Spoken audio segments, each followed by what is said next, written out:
Kamusta mga kabady? Yan, maulang umaga sa ating lahat mga kabady.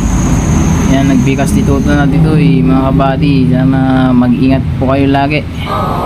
Yan, mag-ingat po tayo dahil sa bagyo. Yan, maulan, malamig. Ingat-ingat po mga kabady.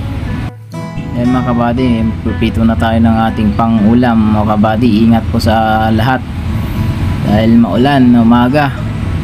Yan, meron tayong langgonisa at magpripreto din tayo ng daing na tilapia mga kabady. Yan, shout out sa mga umuulam ng ganitong daing lalo na sa tag-ulan. At meron din tayong special tuyo.